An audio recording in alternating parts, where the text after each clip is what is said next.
This past year, we have had an extremely, once again, prolific papers. We issued 13 papers this year. 8 of them were published or accepted for publication, 4 op-eds. We held a wireless salon lunch, which was very useful with a bunch of congressional staffers. We did a Capitol Hill briefing about our cost per regulator paper, which I'll talk to in a moment. We were actually just hired by USAID to do a project for the government of Peru. Numerous press hits, numerous citations by policymakers on both sides of the aisle. Even Chairman Janikowski cited to us in a USA Today piece. George and I continue to be in the top 1% and 2% of downloaded authors on the Social Science Research Network. And as you all know, we've been busy making speeches and testimony and so forth and so on. Let me talk a little bit about what we've been doing sort of specifically. Our overall theme of our research this year has been and will continue to be next year, and this is sort of the theme for the conference today, is how do you think about regulation in a market where it's characterized by high fixed and sunk costs and fewness will be the rule, right? How do you deal with that problem? We focus on a couple of different areas. I mean, spectrum policy, which has been a huge area. And, with the markup today of the spectrum bill, which I'll get to in a moment, there is going to be spectrum exhaust, even if we get the spectrum bill, they pass it and sign into law. It's going to take 5 years or so. But you still have issues of, well, who gets the spectrum? How many firms in the market should there be? Should we have a lot of firms with a little bit of spectrum, fewer firms with more spectrum? What are the implications of market structure and performance in the presence of a capacity constraint?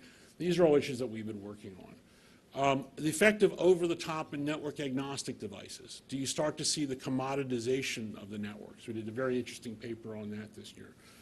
All these things that we're thinking about of how do you regulate. D-block, which has been a big thing. We actually issued probably 2 of the most thorough papers on D-block this year, and from what I understand, at least from the bill that will be introduced today, it looks like they are going to allocate the D-block, which at least I'm happy about that. Other work we've been doing, sunsetting of Section 629, the cable set-top boxes.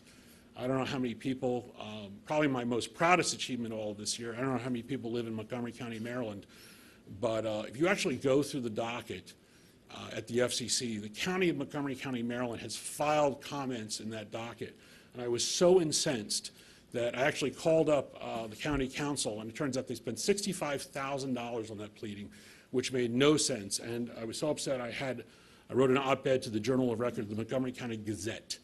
So that is actually on our website, and I commend you all to read that, about what good government and responsible government should be. One of the things we also worked on is what we call a traditional role of public peer review. We do, as we like to say, sort of 2 kinds of papers. One is a paper of, how should we think about things, and the other role that we do is sort of just calling out stuff that we think is kind of ridiculous, and sort of focusing people's attention when the cacophony starts getting a little too loud. We did some interesting stuff this year. One of them was the accuracy of the National Broadband Map. We were actually hired by NTIA to participate, hired meaning we got paid nothing and did it for free over last year's winter break, to look at the problems with look at the data set with that. And I think what we did was bring some rationality to the process of going, well, it's a worthy social goal. I think we need be very careful about what that map does when you have 1,000 different people all inputting data. You're going to have some selection bias, et cetera. Talked a lot about investment in jobs as well. And then we did a new area this year, which I think we're going to be playing more of next year, and that is, usually we do a cost-benefit analysis of individual regulations, but we started playing in the macro field. In other words, how do we think about regulation more broadly? And we did 2 papers here which got tremendous amount of coverage,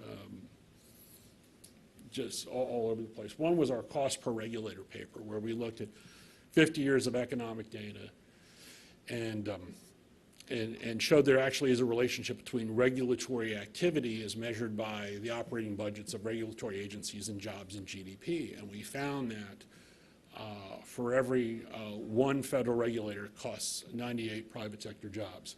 So, but Marius, you're worth it. We like you. You give us value. You're the one exception. But that was a very potent piece because it showed that, part of the problem with regulation is that you can always, Congress and the President are always issuing these cost-benefit rules, Paperwork Reduction Act.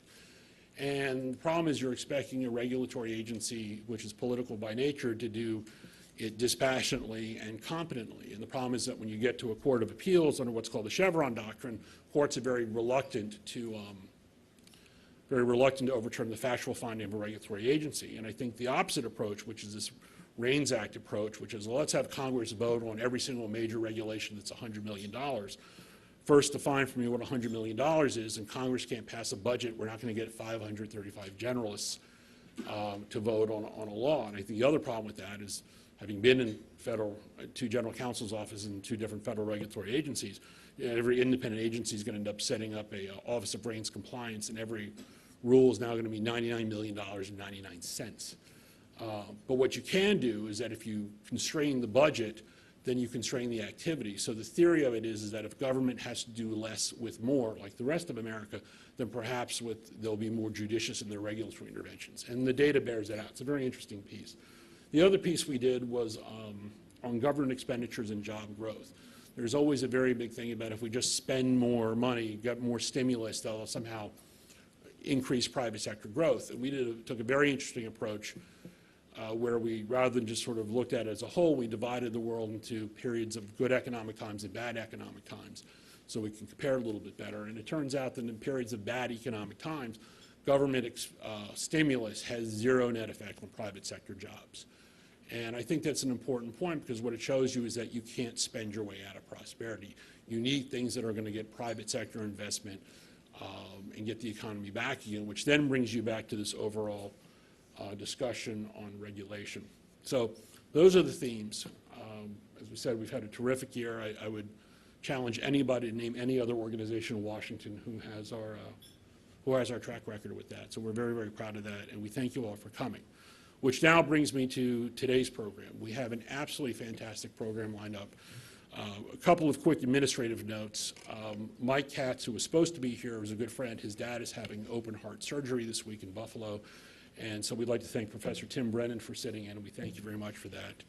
And also, as we know, that there's a spectrum markup. So two of our congressmen who have said they would very much like to be here, unless the markup ends early, probably won't. But they do send their regards, and Chairman Walden is actually going to be sending a videotape, which we're going to play at the end for our award ceremony. But we have a terrific program. We have some of the best economists in the business. We'll be talking about these regulatory stuff. Our second panel is Wall Street people, and we're calling that panel, Should I Write a Check?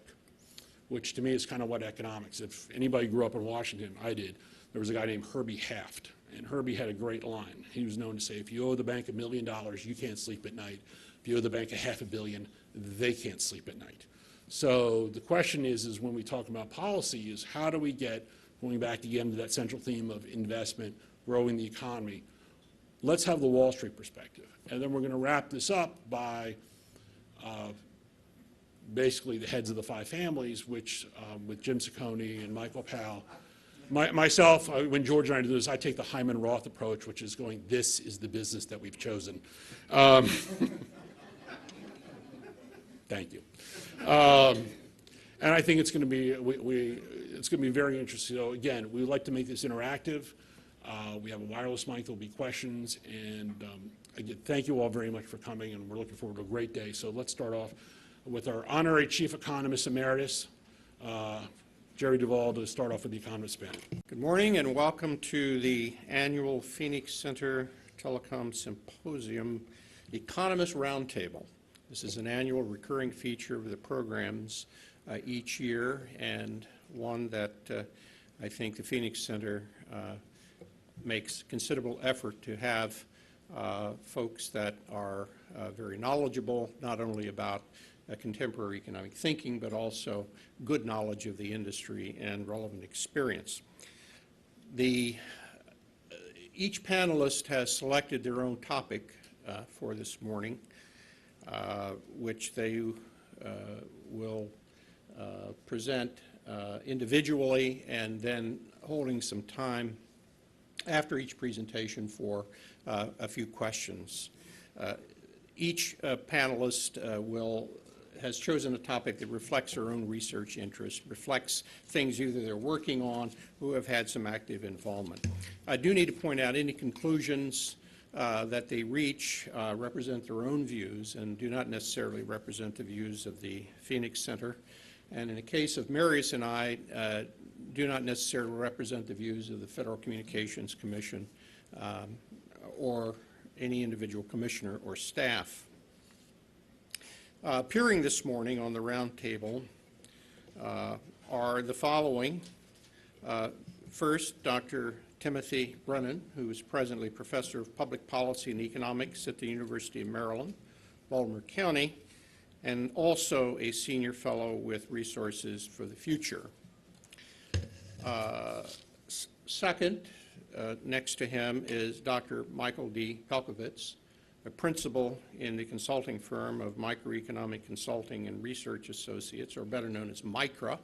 And I might add, Mike, earlier in his career, was vice president and chief economist at MCI Corporation, and before that, also at the FCC. Next, sitting next to him is Dr. Marius Schwartz, who is presently chief economist at the FCC and professor of economics in the Department of Economics at Georgetown University, on leave as chief economist to the commission. And finally, Dr. George Ford, who is chief economist here at the Phoenix Center and earlier in his career, also had industry experience as chief economist and vice president at ZTEL Communications, before that at MCI, and even before that at the FCC. So we have a panel of academics who know the industry well, and economists with senior level corporate experience, a good mixture, and I look forward to hearing what they have to say. Thanks very much. Thanks to George for inviting me. For those of you who are disappointed that Mike's not here, I'm in your club. I signed up for this thinking, oh, I get to hear what Mike has to say, and so I got this. When George asked me to do this, he said, I'm sure you have some interesting thoughts on the AT&T T-Mobile merger. And I said to myself, well, I never really have thought about that merger a whole lot, but I guess that's what I'm supposed to talk about. So I drummed up something here. Although I was a little worried about relevance, I tried to go on Intrade yesterday to see what the odds were on whether AT&T or Herman Cain was going to withdraw first. But actually, to my surprise, I couldn't find an Intrade market on the merger. I don't know why maybe I didn't look in the right place on the website, but I couldn't find one. Anyhow, so I thought what I might talk about would be just some sort of general issues on antitrust goals that some arguments in or around the merger seem to present. The first on goals sort of within this conventional antitrust. I don't know what the facts are here.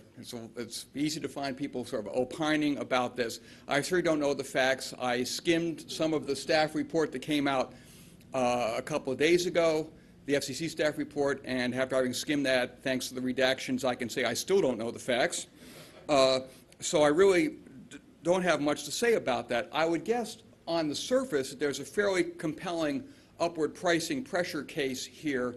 I don't want to go into whole explanation as to what this is, but basically I would guess that, that in some sense one looks at mergers now in effect by asking a couple of questions. One is, if one of the parties, say AT&T, was to raise its price, how many of its customers would go to the other provider, and how much added profit would go to the other provider if that happens. And when you get the merger, those added profits get internalized, which increases the incentive to raise prices. My guess is that that's probably pretty big, although again it's just the facts. I really don't know.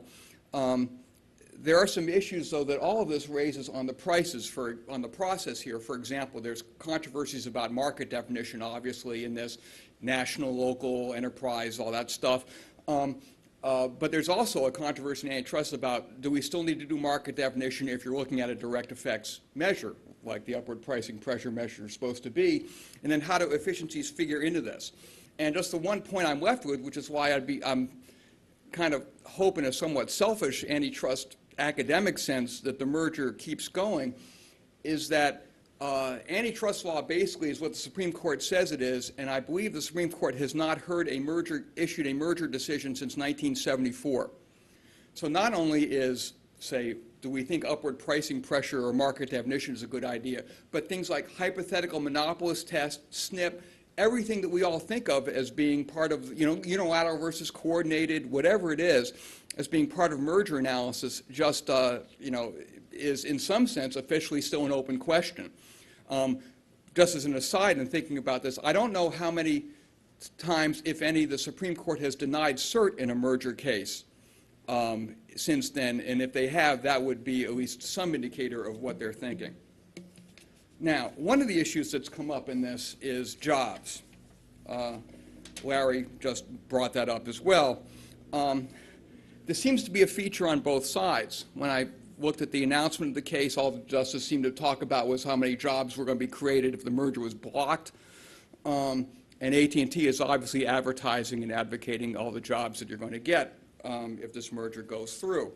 Now, the question is this just public relations, or is this some actual antitrust concern? I mean, I thought the Clayton Act talked about may tend to inhibit competition. I don't see jobs there. Are we adding worker welfare to the consumer welfare and total welfare debate here? Generally speaking, these things are sort of specious, I think, if you're not in a recession. I'll come back to recessions in a second. As labor just gets reallocated. I say that probably because one of my colleagues in the econ department at UMBC is a nationally known guy on studies that building stadiums has no employment effects. You get more people working around the stadium, but less people working someplace else because people are just reallocating how they're spending their money, so it really doesn't matter. But there's even a more fundamental thing, and this is, indulge me with a story here. Early on when I was at the Antitrust Division, I'm going to guess around 1980, probably before Marius got there, maybe before some other people who were here were there, the word got out that then Professor Richard Posner was testifying as an expert in a rail merger case at the then ICC. And this is really pathetic, but antitrust economies, we're groupies for people like Richard Posner. So we all go sort of, trundling over to this thing and get there in time. And I've never forgotten this. Some attorney opposing the merger asked Posner a question which said, we have this study that shows that if this merger goes through, that there's going to be some job reduction. I can't remember the number. Let's say 2,000, this rail merger. And Posner's response, which I've never forgotten, was something to the effect of, and when asked about this job loss, he said, that's not a cost of the merger, that's a benefit. Now, if you stop and think about resource allocation, Posner is absolutely right. Now, if the job loss is because there's going to be an output reduction because of market power, that's one thing. But if the point of mergers is to economize on resources, that's yet another one. So it's not clear that saying, hey, a merger is, whether, good or bad mergers and up or down job loss, or even regulation for that matter, that's not entirely clear how it works. Now, we're not quite in a normal where we've got recessions. Perhaps more than some people in here. I did my dissertation long ago, which I've mostly forgotten, was on the micro foundations of Keynesian macroeconomics. So I'm perfectly willing to believe that fiscal policy can matter and that things can be done to deal with when you've got unemployment equilibria. But the question is antitrust a very good macro policy tool? And I suspect it probably isn't. It's not just is it weak, but you can't aim it. You can't look and see, well, this is where we really need the job growth. This would be really important. Let's dream up an antitrust case and bring it there. Or not. This is both sides. This applies to justices' arguments as well as AT&T's. Last point, and this probably be somewhat more controversial here. Another issue in antitrust which has come up in this is innovation. Now, I should preface what I'm about to say by saying that if you've got facts, and again, I don't know the facts, you've got documentary evidence saying that's convincing one way or the other on what's going to happen with innovation, that's going to be impeded, that people aren't going to make up the slack, whatever, or that's going to be promoted, one should use it. But there's also a question that's kicking around, which is in some sense, generically, should antitrust enforcement be weakened because innovation is really what's going on, that there's Schumpeterian dynamic gains outweigh the static deadweight loss. That's the typical issue in antitrust. And I just want to throw out here the idea that maybe not. And it's not because, as many argue, that static competition promotes dynamic innovation. That may be true. I don't know whether it's true generally. I don't know when it's true specifically. Again, I think that's a fact, that's a situation-specific matter. The main argument basically is that if you care about innovation, you've got better tools to promote it. We've got R&D, subsidies, we've got tax credits, we've got IP policy, we've got all sorts of things. Antitrust, again, is probably not a very good policy tool for promoting innovation because, you're sort of stuck with, well, we can only promote it when someone brings an antitrust case, for example.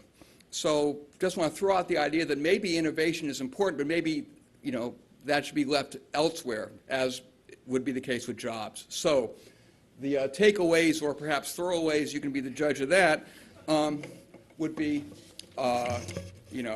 we can argue about the case, but at least I don't know the facts. The issue of things like upward pricing pressure versus market definition versus efficiencies, how that should be counted. Not only that, but the whole ball of merger wax is in some sense legally up for grabs here. And if this case really does hang on and go all the way up, we could learn a lot about what merger law is going to look like. I mean, much as they might wish, the Justice Department and the FTC do not write merger law. Antitrust enforcement or not makes for a lousy jobs program. The popular view that antitrust should be changed because of innovation, I think, merits some more thought than it might be getting. Because antitrust is really the only static efficiency tool we have. And if we decide we're going to, and we have other tools to promote innovation, let's keep that in mind before deciding that we're going to weaken our static efficiency tool to promote something else we can promote in other ways more generally throughout the economy. And finally, don't throw away those case-specific facts. Thanks very much. I'm sort of sitting here, we're the economists and we're the great gurus. We're put on first so that people can come late. It sort of I wasn't going to do this, but I'm going to start with a joke.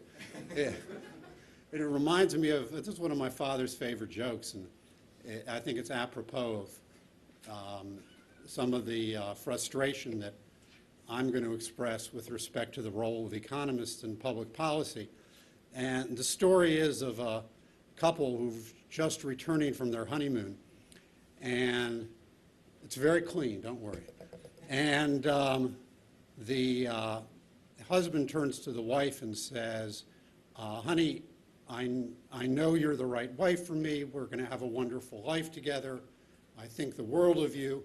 But I did want to point out to you certain deficiencies and certain flaws that are in your character. And she pauses and says, well, I'm very well aware of those deficiencies. They're what kept me from getting a better husband than you. So to some extent, as I sit here and complain about the policy process, I'm a little bit of the husband in this role. Note I have stopped pointing out any deficiencies that my wife doesn't have. What I wanted to talk about a bit is what I'd call the sort of influence of economics on public policy. And I hearken back to a great economist and mentor of mine, Jerry Duvall. And Jerry and I go back to working together at the FCC, I hate to say it, in 1979. And one of the first things Jerry told me when we started working together is, you really are not going to be able to sort of apply the economics the way you want to the real world of telecom. You need the type of experience I have, which is 5 years working on telecom. So 5 years later, I started presenting something to Jerry, and he said to me, well, you know, you're really going to need 10 years of experience in telecom before you can really apply anything. And it's gone on like that. And I don't know whether we have 5 more years left, Jerry, but I ain't catching up. But I think one of the things that I think I've learned is economics is very, very good at sort of teaching us how important market forces are, a lesson that everyone has to learn, and also the benefits of market forces and the difficulties of trying to surmount them. Economics, and I think Marius gave me a 5-second preview of things he's been doing, can be very, very good at sort of working with tools to sort of help make somewhat more rational policy. I think where economics fails completely is sort of as the economist coming in and saying, okay, I can do the numbers better. I can figure out a better way for the government to spend its money. Sort of the economist as the director of a public finance. How can we internalize externalities better? How can we engage in expenditures on public goods better? I think that's where you meet a tremendous amount of frustration. And I think the reason for that in part is when we're dealing with these sort of basically money issues, budget issues, it's very, very hard to get people to see sort of what's truth. And in fact, it is always very, very difficult to try to either tease out what are the true numbers or one way or another to try to get firms to respond to what you do with quantitative types of tools. It's almost like a central planning type of process. But I think in terms of the issue of what do you learn with numbers and what you can do, and I think, Tim, you talked a bit about the jobs debate, which I agree completely with what you've said. It reminds me again of, as I'm thinking about my father these days, he would have been 100 if he was still alive, but he's not alive. But one of his favorite books that he showed to me was written in 1954, and it's called How to Lie with Statistics. So I dug that out this morning. Speaking of that, I wanted to talk about the FCC's USF ICC order. Ooh, I didn't say that in the same breath. There's a big mess that the FCC had to sort out. I think we're all aware of that. It's a mess that dates back to the creation of entry barriers in the industry and then the use of universal service claims as reasons either to maintain entry barriers, to tax entrants, and then finally now to give dedicated funds to incumbent carriers. So the question is, where have we gone on this, and what would we expect economics to tell us about what the solutions should be? If you were a rational economist, one and the same, you would say, what's the policies that you should generally endorse in terms of universal service? So point one is you shouldn't use it as an excuse to keep out competition. And I think after decades, we've finally gotten that point across. The second point is that you shouldn't use so-called subsidies as a means of taxing one group of carriers and using this tax as a way of funding the subsidized carriers. And that's really the whole history of access charges. And thirdly, you would say to the extent subsidies are needed, they should be targeted.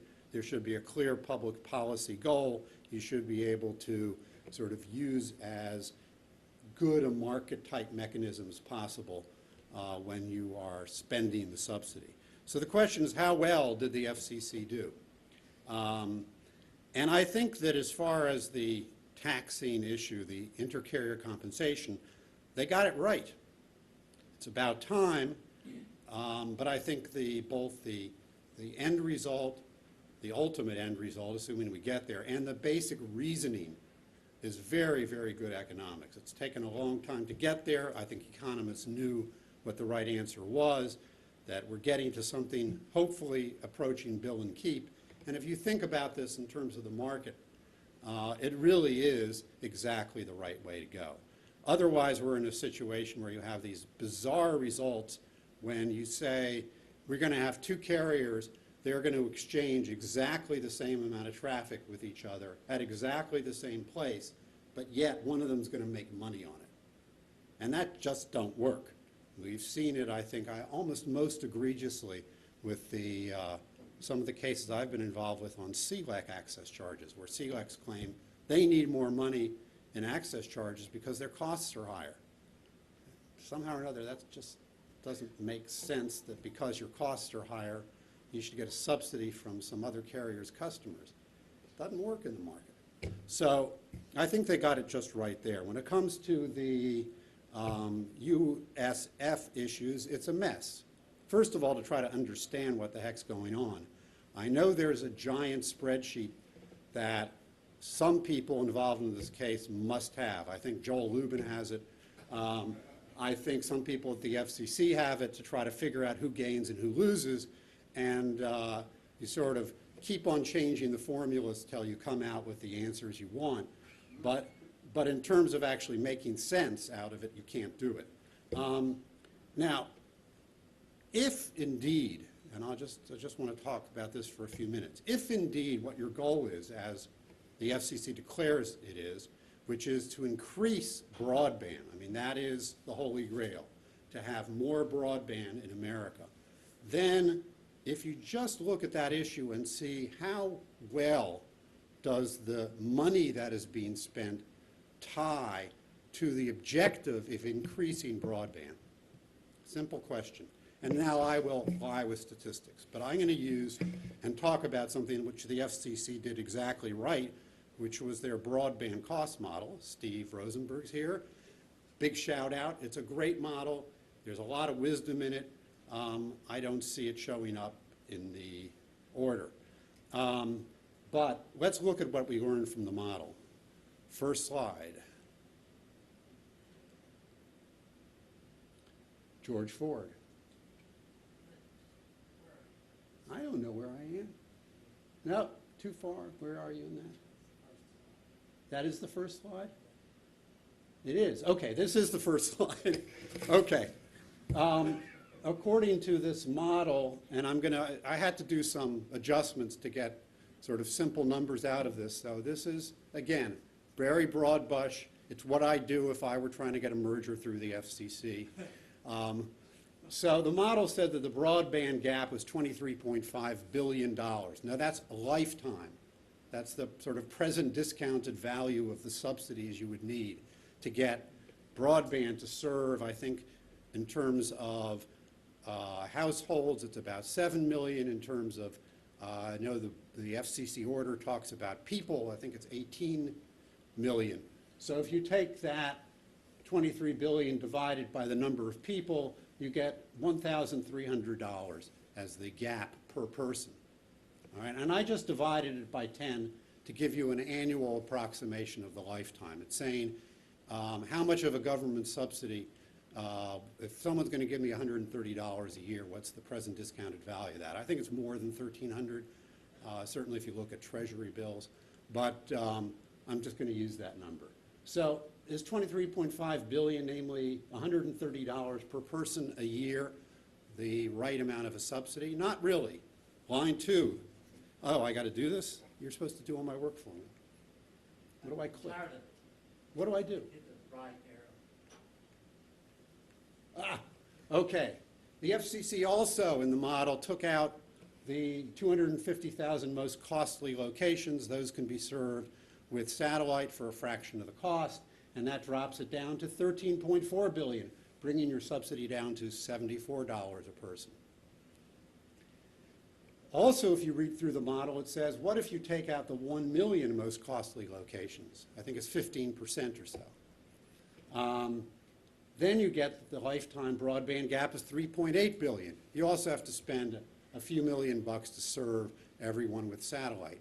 As we all know, if you did everything with satellite, we could save a lot of money. And that gets you down to $21 a person.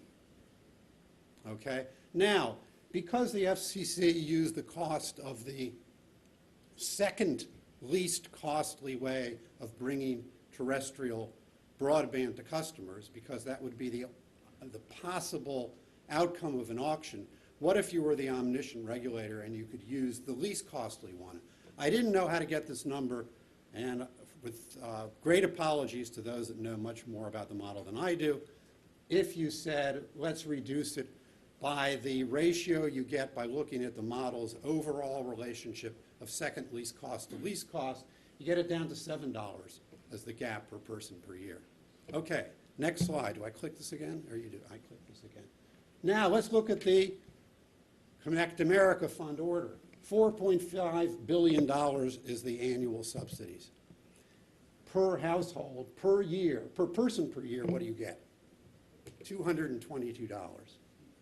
Now I know I played around with the numbers, and I know there's a lot of stuff going on about the need to pay for the carrier of voice last resort and using old inefficient networks and fairness and takings and everything else, and those are all good reasons to have to spend $222 per person per year to get broadband rather than $7. Now, let's look at how the money is being spent. Where does the $222 look like? Where does it come from? Who's getting it? Next slide. Price cap carriers, unserved population 15 million. They're going to get $1.8 billion a year. What's their subsidy? $120 per person per year. Next, you know what's coming. No, no one knows what's coming. George, get this thing working. Rate of return carriers. We went back. I'll do it. Do one more. Do it. Rate of return carriers, $3 million, $2 billion a year, $666 of subsidy per person per year to bring them broadband. Now, if we looked at the most costly parts of the country, which you would think need the greatest subsidy, no, they're not getting that kind of money. They're going to be served with satellite, and they're going to get a subsidy of about $60 per person per year. Very wise use of government money. Now, one final thing. I was thinking about this whole thing and questioning, well, how much is it worth to bring broadband to people that don't have it? There's been a lot talked about that in the world. I know that George has views on that, and lots of people do. But regardless of what that number is, whether it's worth $10, there's a $10 externality, there's a $100 externality, there's a $1,000 externality. We all know that as a matter of economics, when we think about government expenditures, we kind of like to get equal bang for the buck. In other words, it doesn't matter exactly what the value of a human life is, but it doesn't make any sense to spend $10 million per saved human life on, let's say, airport safety, and at the same time be unwilling to spend $20,000 to put in some road improvement that would save a human life. So we want to get equal expenditures per human life, equal expenditures per person that's going to adopt broadband. Now, the FCC is now looking at the issue not just of rural areas and high-cost areas getting broadband, also the adoption problem. So what if you took the subsidy that I had in the page before, $222 per person per year, and said that is the value of a human getting broadband that doesn't have it right now? And what if you spent that money, that level of expenditures, we've identified the marginal benefit of getting broadband to a customer that doesn't get it, and spent that on broadband adoption? What would you spend?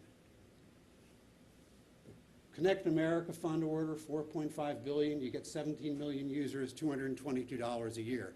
Now, if we take $22 per person per year and spend that on broadband adoption, we should be spending $18.4 billion a year to get the 83 million people that are not currently using broadband, to get them on the network. So think for a minute of whether that is something that really makes sense or not? Well, thanks for inviting me. It's a pleasure to be here with old friends. Before I begin, let me repeat the disclaimer that Jerry already gave, which is that the views expressed here are mine alone and do not necessarily reflect those of anybody else at the Commission. Now, with that said,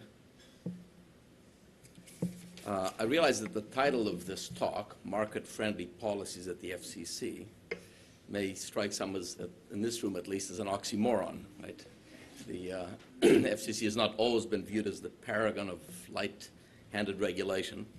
But in fact, and certainly a lot of what Michael said doesn't challenge that view, but I don't have access to that spreadsheet, so let me come clean on that. But in fact, real efforts are being made at the FCC to move in the direction of market-friendly policies, specifically to avoid regulation for its own sake, just intervening for the sake of it. And where intervention is deemed economically worthwhile or otherwise is mandated by Congress, and we do have lots of things that we have to do because Congress tells us, to try and rely on market-based mechanisms to the extent possible. So let me illustrate that with 3 examples. I know talk is cheap, so let me just give you some specifics. The first is a merger of Internet backbone providers, Level 3 and Global Crossing, that was approved by the Department of Justice and the FCC this September with no conditions. The second is in the area of universal service reform, realizing it's not perfect. But there are market-friendly aspects in that order that we adopted. And for example, the adoption of the first procurement auction, or reverse auction as it's sometimes called, to allocate universal service funds. And the third is in the area of providing information, in this case, information about broadband speeds to improve consumer choice as an alternative to more heavy-handed regulation. Okay. I'll concentrate on the Level 3 merger and then touch briefly on the other 2 for lack of time.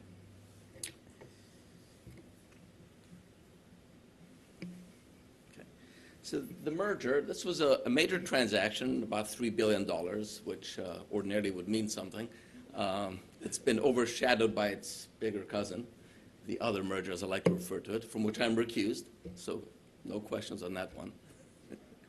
And the Level 3, in brief, Level 3 Global Crossing are providers of communication services globally.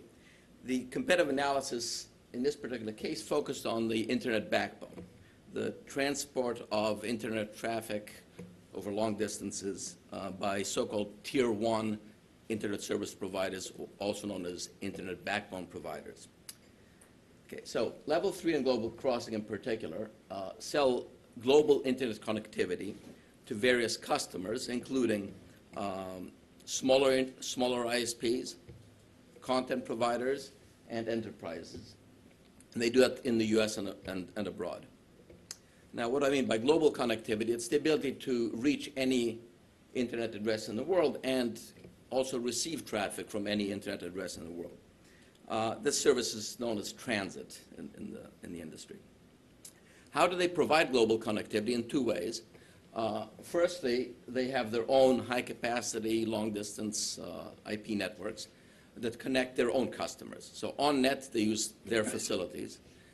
But secondly, they have interconnection agreements with other networks to exchange traffic on a settlement-free basis. So that's called unpaid peering. In past mergers, the second criterion, having unpaid peering agreements with all other backbones, namely you don't pay anything for connectivity, is what is the criteria that's been used to designate somebody as a Tier 1 network. One can argue about the merits of this, but that's was the past designation. And the judgment was that the service provided by Tier 1 ISPs constitute a relevant antitrust product market. This was a judgment made by the European Commission, the Antitrust Division, and the FCC, maybe not exactly those words. Now, in this particular merger, the concern that was flagged by XO, which is itself an IBP, is a concern that was familiar from these past mergers. The first merger going from right to left was WorldCom MCI in 1998, then WorldCom Sprint 2000, more recently the Bell mergers, AT&T SBC and Verizon MCI in 2005. And the concern expressed was that the merger may worsen the merged firms' incentives to interconnect with competitors. So there's several elements of this. The first is that unlike traditional circuit switch voice traffic, internet traffic, interconnection for internet traffic has been and remains unregulated in the US. The second point is that if the merged entity gets to control a high enough share of traffic or customers, it's not exactly clear what the right metric is, then it may have incentives to either refuse or degrade interconnection with competitors, or to use that threat to extract payments. I'm going to use a shorthand de-peering for all the phenomena. Degradation, by the way, can take the form of failing to expand the capacity of interconnection trunks to keep up with traffic growth. I put in parentheses that end users are also harmed, not because we don't care about end users, but because I didn't want to distract from the logic of the argument. So what is the logic of the argument? And it's incomplete, as I'll say in a moment. The logic is that if you're bigger than the other internet backbone provider, sufficiently bigger, and you degrade interconnection, then the other provider loses access to more connectivity than you do. So your quality looks relatively better than theirs, which can help you attract customers at their expense. That's the logic. Now, the reason I'd say it's incomplete is let's take a look at why that logic is incomplete and then turn to the specific facts in this merger. So I realize it's a packed slide, I apologize, but it helps to see the whole picture in one place. So let's take a simple setting where all networks are initially interconnected, and suppose network D degrades interconnection with a rival network R. And that the effect of that degradation is that R's customers can no longer communicate with D's customers. Now, it's not all of these customers. It's those customers over which network D has control. And by that, I mean they're single-homed. They don't have any other provider. And second, they're sticky. They can't easily switch. Okay. So those are the customers we're talking about. And the shares below are going to refer throughout to shares of single-home customers. Now, consider two strategies, the first two scenarios. One is global degradation. If network D degrades, refuses interconnection with all other networks, okay, is that going to be profitable? Well, no, if network D's share is less than 50%. Because if its share is less than 50%, then firstly, its absolute quality will suffer if it refuses connectivity. And secondly, it's going to suffer relative to the competitors, because the competitors themselves are interconnected. They control more than 50% of the connectivity. So you both lose in absolute terms, network D, and relative to them. So that's clearly can't be good, can't be worth doing. Okay. The scenario that typically attracts more interest is targeted degradation, which is what if network D degrades interconnection with only one other, or perhaps more, but not everybody. Let's suppose it's just one other network, network R, the rival. And let's suppose that network D is much bigger than the rival, 3 times, 4 times bigger, whatever the metric. Well, interestingly, target degradation still may be unprofitable, no matter how much of an advantage network D has over network R. So why is that? Because it's true this time that if the interconnection is degraded, network R, the smaller network, the rival, its quality suffers by more. That's true. The problem is that network D's quality also suffers relative to third networks. Because by assumption, in this scenario, degradation is targeted. It's not for everybody, which means there remain networks that have ubiquitous connectivity. And so relative to those, the degrading network will suffer. So it's not clear a priori whether in toto this strategy is profitable or not for network D, even if it's much bigger than network R. Okay. The last point to make before turning to the facts of the merger is that if the bigger is the amount of multi-homing by the degrading network's customers, by multi-homing I mean they are subscribed to more than one provider, the less of a concern there is. And that's for two reasons. If network D degrades interconnection with R can reach a big chunk of these customers through their other connection. Secondly, if network D is multi-home, if it degrades interconnection, its customers that experience inconvenience because of this can more readily shift traffic to their other multi-home provider. So that basically makes network D more vulnerable to losing traffic or customers. All right, now let's look at what the facts were in this particular merger.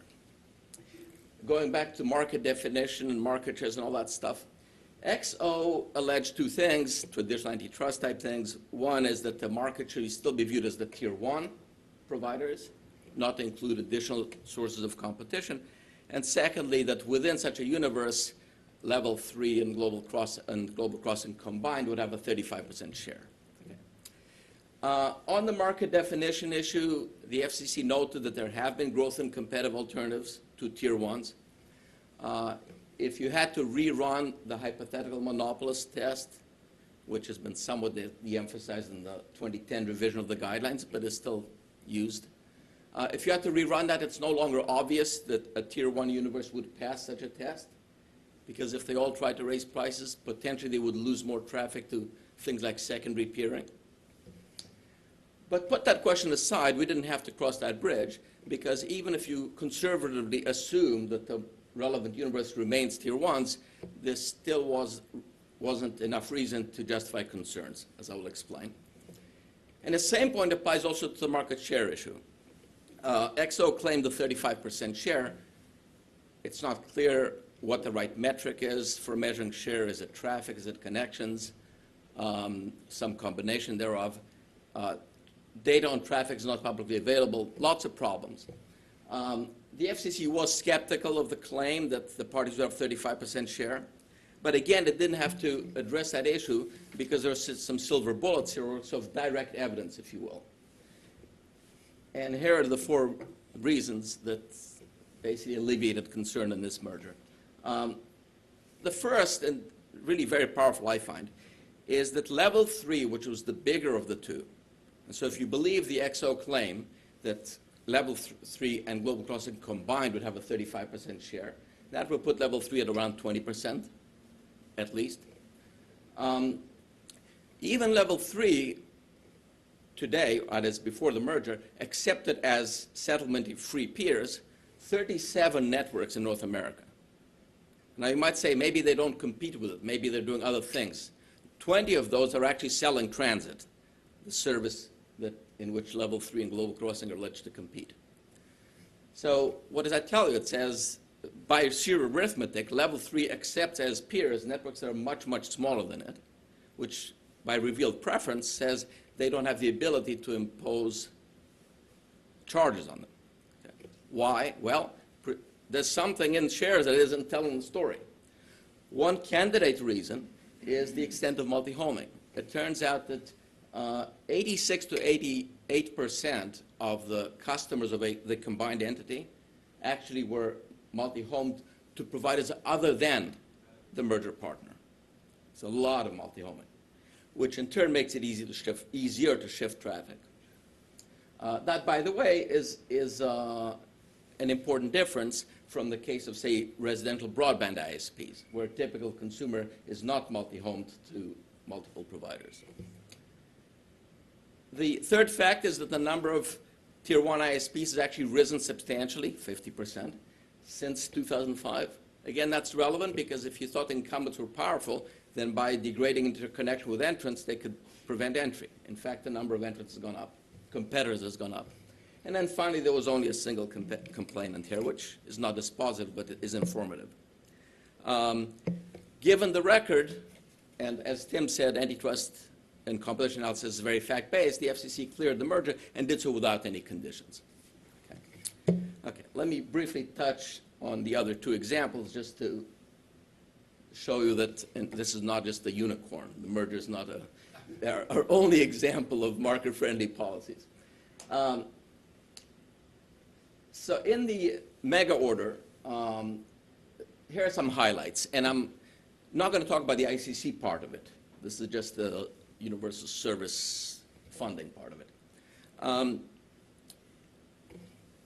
The order transitions support for networks that are capable of providing both voice and broadband service in high-cost areas. And it transitions the support, not all of it, but a big chunk of it, to a newly created Connect America Fund that does several things. So one, it adds broadband to the mix. We don't just want to support networks that provide voice. Broadband is important. That's included, including mobile. Okay. That, I think most people view it as a sensible policy. Secondly, it establishes an annual budget. We can argue about whether the budget is the right number, but having a budget is better than no budget. The high-cost fund rose, I think, from $2.6 billion in 2001 to about $4.5 projected in 2011. The order caps that figure, caps the new fund at that figure. So I think that's at least some progress. Secondly, it tries to target support to areas that are not served by unsubsidized competitors. And then finally, it proposes to allocate support via market-based mechanisms such as auctions, portable consumer vouchers, RFPs, so as to maximize the effectiveness of the dollars. Again, whether we've done it exactly right is a separate question, but using the mechanisms, I think, is a start. A lot of the details are still to be worked out. There's an FNPRM, which tees up a lot of the questions, and I urge you to weigh in on that, provide us comments. We are there to listen. But there is one aspect that is furthest along, and that's the Mobility Fund Phase 1. Let me give you a flavor of what that does. And I only have 2 more slides in case you're worried about time. This is the first time the FCC has adopted a procurement auction, or what we call a reverse auction. I always kind of cringe at that. Reverse from what? Depends on where you stand, right? It makes it sound like it's a bizarre animal, a reverse auction. It's a procurement auction. Okay. And the expectation is that this will be implemented in 2012. Now, what does it do? It assigns $300 million and an additional $50 million for Indian tribal areas. $300 million one-time support to extend 3G and 4G coverage to unserved areas. What do we mean by unserved? Currently, there's no such service. And in addition, if a provider has made a commitment to provide such service, either as a regulatory commitment, part of, say, a merger condition, or has received funding from a government agency. So there are plans, definite plans or expectations of coverage. Those areas are excluded. They're not eligible. Okay, so we're doing our best to earmark the funds to areas that would not be served, at least in the short term, absent support. Okay.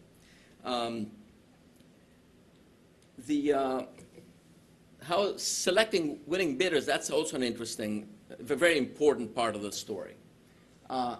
The criteria was going to be that we want to maximize the additional number of road miles covered nationwide, given the budget. So this is a very simple single metric, the number of road miles. Now, you might argue, well, why don't you say traffic? We don't have consistent data on traffic across different jurisdictions, different areas. So this is simple and important. We have the data on road mile coverage. It can be implemented quickly. And it's simple, which is very important when you're trying to test for the first time a new concept, this procurement auction in the FCC setting. Okay. In future auctions, you might think about introducing more refined measures, like having different qualities. You might score 3G or 4G differently. You might prioritize certain areas for coverage, areas that maybe lack no coverage at all. Should they get priority? Perhaps. So you can think about introducing quality scoring. I think it made sense as part of this first auction, keep it simple, and get going before we try refinements. But for future disbursement, all these refinements are teed up in the FNPRM, and something we invite comments on. The second and last point here is that this is a nationwide auction, so all areas are eligible for the funds. And that's very important. That's an idea that actually was pushed by the 71 Concerned Economists letter in 2009, which I believe you signed, Tim. So did I, but I forgot about it. I had to be reminded. And that letter really was quite influential. And they made the point, look, if you just have auctions for discrete areas, and they're separate, what happens if the number of bidders in an area's potential bidders is pretty small? Maybe there's only an ILEC and a cable company. An auction may not give you very competitive results. But if you tee it up as a nationwide competition, then even if within one area there aren't very many bidders, those guys know that they have to compete for funds with other areas. So you can inject much more competition into the setting, which I think is a nice feature of this. Okay, last point, in the area of information disclosure, we all know that advertised broadband speeds do not equal actual average speeds. Now, some of this is by definition because they're advertised as maximum speeds. So the maximum is not going to equal the average. Surprisingly, sometimes the actual is bigger than the advertised maximum. But clearly, it would be helpful to consumers if they had a better sense of what they're getting. Okay. Now, that information would both improve consumer choice, and it would increase the incentives of providers to crank up their quality, because the more people know about that you have good quality, the bigger of a gain you have. So there's an incentive issue as well. Now, question is, why can't consumer just get the information? Why can't just test speeds on their computer? Two reasons. One is that the speed may depend on your particular device. The second reason is that what you really want to know is what's the speed, the data rate, or other performance like latency, that's under the control of the broadband provider. Okay. The performance that you get as a consumer reflects two things, both what happens within the provider's network and what happens beyond that. Say the particular website you accessed and the internet backbone piece that connects that to your provider's network. So what the FCC did is issued a report that provided test results of performance within provider's network, from the gateway of the network to the internet and all the way to the consumer's premises. And it did that for 13 providers nationwide, and it reported those measures. Now, like all information, is anybody paying attention? There's evidence that, yeah, people were paying attention. Those speeds were widely advertised both on consumer blogs as well as in competitive advertising by competitors. Competitor A would say, according to the FCC report, so-and-so speed is much lower than the advertised, whereas ours is much higher. So it did receive attention. And the fact that they were citing an FCC report shows another advantage of the government providing information. If you're a disinterested party, your report carries more credibility. The other piece of good news is one of the major providers that was the target of such ads improved its quality substantially since this target advertising began. So it seems to be making a difference. Okay, let me stop and thank you. First thing, Dennis Weller's back there. All this reverse auction stuff, you can credit to him. He's been working on that topic for a very long time and brought some really high-end economists into communications policy to promote both regular auctions and reverse auctions for universal service. I don't know if Dennis remembers, Michael may remember when he sent me over to the FCC to talk about reverse auctions for universal service when we worked for MCI, and I was supposed to be against them. Not knowing what the hell we were talking about. Sort of like giving you a guitar and saying, go over there and play guitar with these guys. It's Eric Clapton and Eddie Van Halen. Because I think I was sat next to Paul Milgram, and next to him was Barry Nailbuff or somebody, you know, I mean, really high-end auction economist. But another word for it I like to use is franchise bidding, which is very much what it is. It's the sale of a monopoly right. In this case, just so happens that we can't get a profitable monopoly in the batch. But it is very much like that. It's a market mechanism invented in I guess, 1860s by Edwin Chadwick, for which he proposed to auction off everything on the planet in that way, including funeral services and such. I'm going to rush through this. I always do that, and I apologize, or maybe you're happy. And like economists, the reason we don't tell economists what to say on these panels, because whatever you tell an economist to say, he's going to talk about what he wants to talk about. He'll put a little setup on the front end, and that's sort of what I'm going to do. This is a project I've been working on for a while, but, I mean, who could pass up not using an important nastygram delivered on Tuesday by the Federal Communications Commission.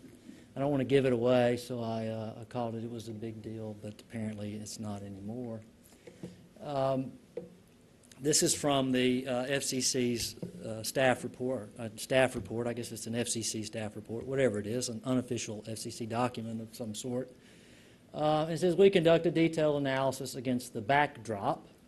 The transaction would result in an increase in concentration. The transaction would result in the elimination of a disruptive competitive force. It sounds like more like conclusions than backdrops, but never mind that.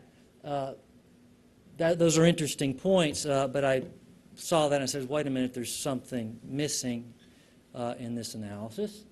So then I turned towards the end and found some other things they had done, and they said, well, we've looked at this, but we haven't considered these things: product repositioning, marketing entry, transaction-specific marginal cost, blah, blah, blah.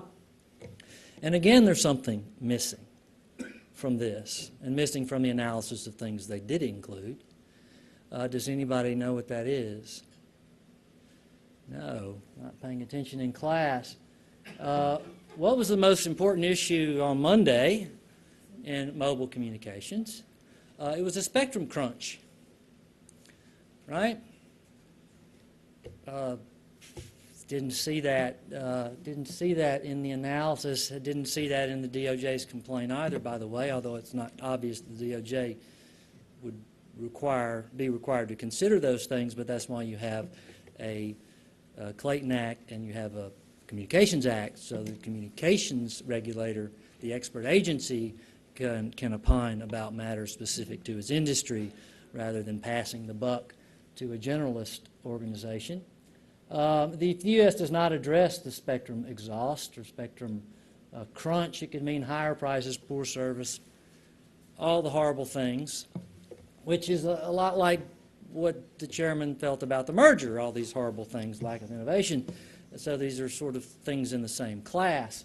The question is, I think, unaddressed yet, even though this is the most important topic, and what was the most important topic in modern mobile communications regulation: does a spectrum crunch alter the standard competitive analysis? Okay, so let's model this as economists. This is what we do. And here's the basic setup so that other people can understand it. And Tim told me earlier in the week or last week that sometimes my efforts to boil things down can be misleading. And this may be one of those cases, but I'll try it anyway. You know, imagine a bunch of cell towers, and there's a spectrum resource, and this spectrum resource is like a door that the wireless carriers with capital and labor generate a product, and then they must deliver this product through this door called spectrum. Okay, and it's a little hole that they all run through, and then they go to smiling customers. I tried to find a frowning customer. I was going to put an Occupy DC shirt on him or something. For the people who like to complain about everything. But I couldn't find one, and I was too lazy to make one. Really, in the model, we don't look at it as a shared resource. There is a shared fixed resource, but this is divvied up amongst the firms. And in our case, given that this is the first round of the analysis, we're going to divvy it up into equal pieces, and all the firms will be symmetric, a little trick economists do to make things simpler. Okay, so each firm has its own little door that it services through, and it gets, 1 over n of that, of the total spectrum capacity. There are two key assumptions in the model, but other than that, and I don't think either are terribly controversial, and one of them is just a choice. We have to consider the technology, okay, and by that I mean that throughput rises more than proportionally to the amount of spectrum. So if you get twice as much spectrum, you get more than twice as much throughput. you can kind of think of it as a scale economy or a density economy in the spectrum. But don't confuse yourself. I'm not saying that firms have scale economies. They actually, in the model, produce at constant cost and constant returns. But you do have this feature of the spectrum. This is just an inherent feature of spectrum. Okay, it's not an assumption that is driving the result, as I'll show you later. It drives a part of it, but it is just the case. Okay, the question is maybe how big they are, when do they kick in, and those sorts of issues. But it is true as a practical matter, signaling and things like that. And this is the functional form. I won't bore you with that, but it basically says that the total quantity you can drive through your door increases faster than the size of the door they give you. And so you can see here the doors are getting bigger, but the amount of throughput rises faster than the doors are getting bigger. Okay. The other assumption is how firms interact. And what we did is we assumed the Cournot assumption, which is important because it is the assumption that has kind of driven the standard antitrust view for years, including the Herfindahl index. It's the only model, in fact, that can produce a Herfindahl index. And it says that as the number of firms gets bigger, that prices go down. Okay, and quantity goes up, profits go down. Okay, it's the standard view. We need more firms. Okay, if you ever say that or hear somebody say that, it's very much a Cournot mentality. The benefit of this is that it produces, okay, the model is being forced to produce the result that people like to use. Okay, we have chosen an assumption that's against or for the standard view. Okay, we're not rigging it in that sense. And as the FCC staff report says, this would exacerbate potential price increases. We've chosen that assumption. As Farrell and Shapiro said, the Cournot approach is the standard approach for what antitrust authorities have done in the past. The more recent stuff, the UPP stuff, is from Bertrand Nash. I'll talk about that too. But what you see here in the standard view is that as the number of firms rise, and you could think of that as the inverse of the Herfindahl index, as the Herfindahl falls, prices go down, okay, at a declining rate. Okay, it's not every firm generates the same thing, which is why we say at 1,800 or 2,500 or whatever, that's good enough because the price effects at that point get so small. It's not worth talking about, not worth fooling with. The transaction raises competitive concerns. This is from the staff report because it would increase concentration substantially in many markets, and that's going to harm competition, which means higher prices. That's the FCC's conclusion. Okay, the solutions to the model. If you have a Cournot situation without a spectrum constraint, this is what you get. As the number of firms rise, price goes down. Okay, it's the standard view that everybody uses everywhere and always when we talk about policy and competition. Okay, it's the standard practice. Now, let's slap on top of that nothing more than firms have to share this resource, and they share it equally, this door in which they deliver the services they create. Okay, through this door. This door is spectrum. Okay, and this door may choke how much they can provide. Okay, there may be a spectrum crunch or spectrum exhaust or however you want to talk about it. What happens? Okay, now remember this is the FCC's view of the mobile market in the AT&T case. This is a Cournot model with a spectrum constraint, with spectrum crunch. Okay, and it's you know, you have to choose some parameters to make it look. But here's what happens. You get the standard Cournot result, which would be X, Y, Z. Okay, you impose the capacity constraint, okay, the spectrum constraint. If you hit the maximum, okay, such that demand is so large that the carriers are constrained, okay, the amount they want to drive through that door is more than what will fit through that door, okay, and there's congestion and there's all those sorts of things, and we typically observe it with price increases in terms of usage fees and things of that nature to try to curb use. What we see is once you hit that cap, that as the number of firms rise, prices rise. So you get the exact opposite of the standard Cournot result in a Cournot setting if you impose a spectrum crunch. Now this is radical, I think, okay? It's a very different way to think. If you are going to argue that there is a spectrum crunch or if there is a spectrum exhaust, okay, and this is a realistic opportunity, and the FCC said, I don't know if they'd say it today, but if you look at the broadband plan, and I have some quotes I probably won't get to, it ain't far away. They wanted 300 megahertz by 2014. That's not but a couple of years away. Okay? As far as I've seen, we don't have a lot lined up for auction next month in spectrum. Okay? So this is maybe not a horrible thing today, but the carriers are already responding to the spectrum capacity problems with price increases. Okay? Now, the reason this thing shoots up like this is because of the scale assumption I've made on spectrum.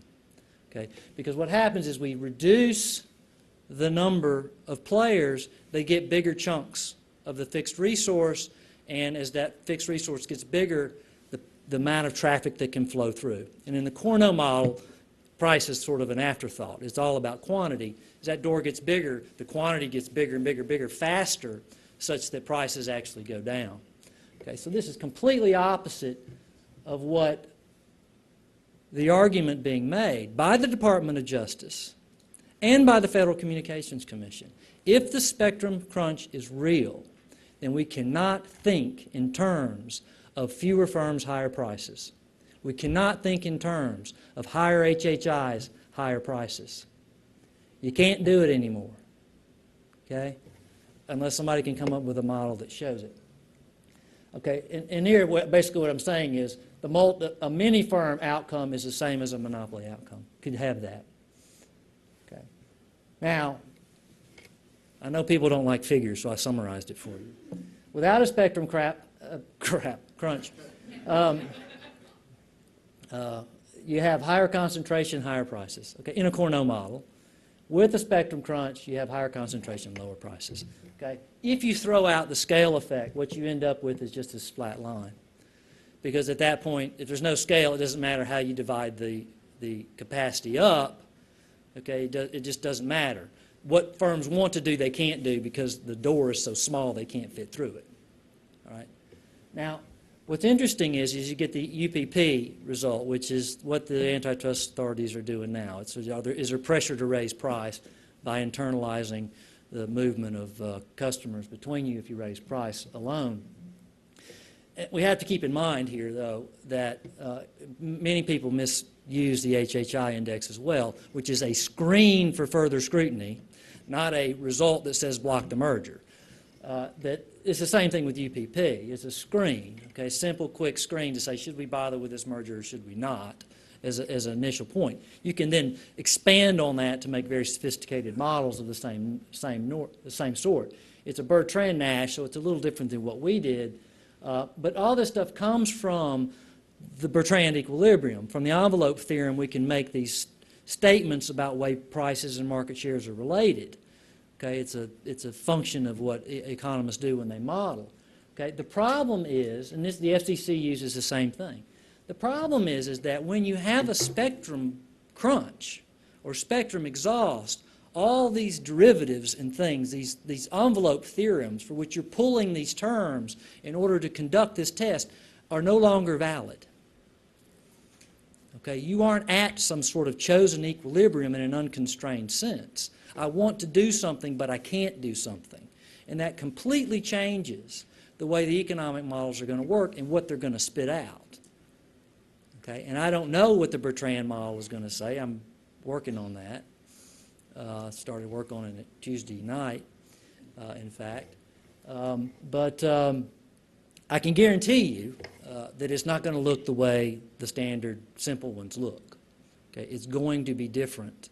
And the spectrum exhaust is going to make a big difference in the way we look at it. But we obviously, so far, we're in a situation. So as of Monday, the spectrum crunch was the big deal. As of Tuesday, apparently it's not worth considering in evaluating the merger.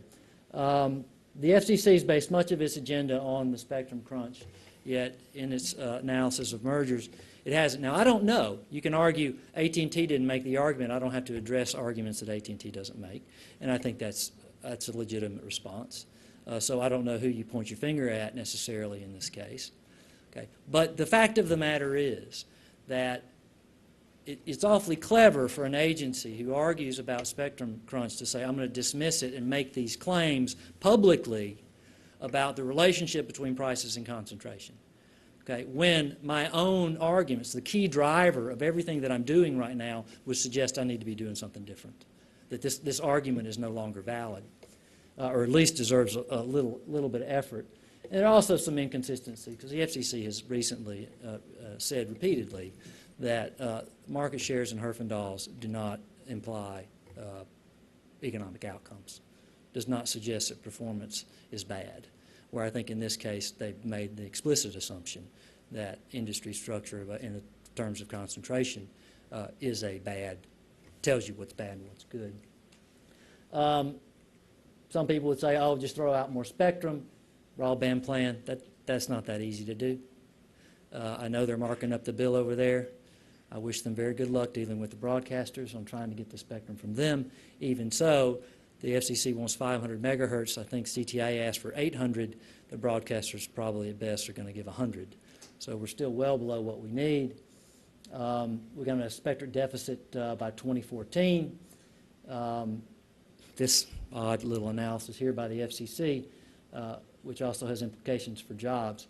The difference curves, shows that it's not sensible to just build more towers, which would be another argument in response. Oh, just build more towers. You don't know spectrum, just build more towers and cut it up into smaller pieces. That's not cheap. If you've ever been involved with trying to locate a tower, you would know that that is not an easy solution to anything. And by the way, that's not in the difference curve. That's a nice quant. That's another issue. That's a story for another day. Also, it's interesting that the FCC says, oh, look, we're going to save $120 billion in capital expenses, which by my calculation is 240,000 jobs. That must be a horrible plan. We should be taking spectrum from the carriers and making them invest more heavily in inefficient technology so that we get more jobs. Also, the argument, and this is the argument constantly made, what we need is more spectrum to get more competition. Here's the spectrum that we've auctioned off over the years, and here's the concentration ratios of the top 2 firms and top 5 firms. And I think the argument that more spectrum means more competitors or lower concentration is incompatible with many years of historical data. I'm going to stop there. The thing to remember here, I guess, that we always say at the Phoenix Center, and what we're going to hear in a minute from the investors, is it would be really wonderful if we could choose the number of competitors we wanted in the telecommunications business, and there are many people in this world that think we get to make that choice. The reality is that economics is driving this, and policy can have this little small effect on things.